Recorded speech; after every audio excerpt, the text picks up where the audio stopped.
Hello, I'm Representative Matt Manweller. Thank you for visiting my website and spending the time to listen to my response to Central Washington University's investigation regarding my employment as a political science professor. Speaking directly to you today allows me a proper and honest response without any media bias.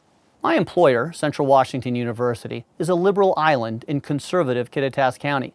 Most of the staff are uncomfortable having a high-profile Republican on faculty, let alone representing them politically in Olympia. Regardless, my record at Central is clear and documented. In fact, this year my chair, my dean, and my provost all concluded I deserved a promotion and a raise. According to student surveys, I'm one of the highest-rated professors on campus. But I'm still a Republican. Despite what you're going to hear in the media, it is patently false to claim several women came forward to make allegations. The truth is that Central Washington University spent 8 months paying a downtown Seattle lawyer $120,000 to find and pressure people to make statements. Let's be clear, Central is not responding to allegations, they're manufacturing allegations. It should also be noted this is the third time Central has investigated the same claim. Once in 2006, then again in 2012, and now one more time in 2018. It seems they want to keep investigating until they get the answer that they want. This is evident by the trivial nature of these allegations. A summary of the past decade of allegations boils down to claims that I opened a door and helped a woman with her coat during a dinner meeting. I looked at a student in my class. I sat down at a cafeteria table with a student. I gave my 23-year-old babysitter a glass of wine in the privacy of my own home. I told a student not to use my state-paid email address for political purposes, and I stood too close to a student at a reception. Sexual harassment should be taken seriously, but we do a disservice to the Me Too movement if the actions I just described are labeled as harassment. What is happening here is nothing more than selective prosecution. It also appears the fix was in from the beginning. An inside source within the administration informed me in December of 2017 that the decision to fire me was made before the investigation even began.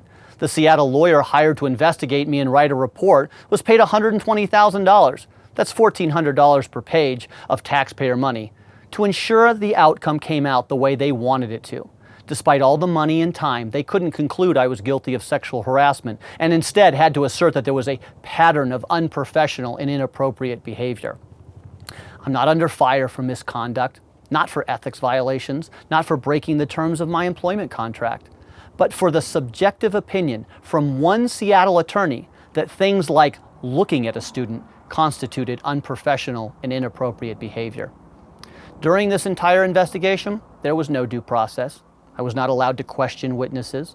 I was not allowed to contact witnesses. Several former students said that the interview summaries did not match up with what they actually said in the interview. One student has already recanted her story. The Seattle investigator was cooking the books from the very beginning. Apparently, there aren't any qualified labor attorneys from eastern side of the state to conduct an impartial investigation. I want to be very clear about one thing. There is nothing in this report to apologize for.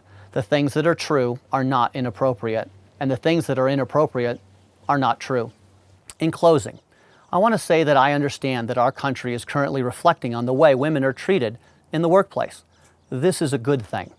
But in doing so, we need to be mindful that there is a difference between real sexual harassment and something like standing too close to someone or sitting down at a lunch table with someone. I'm proud of my 25-year career as an educator. I'm proud of the work I do for you as a state representative, and I look forward to continuing to serve you over the next 2 years. I'm Matt Manweller, and thanks for stopping by.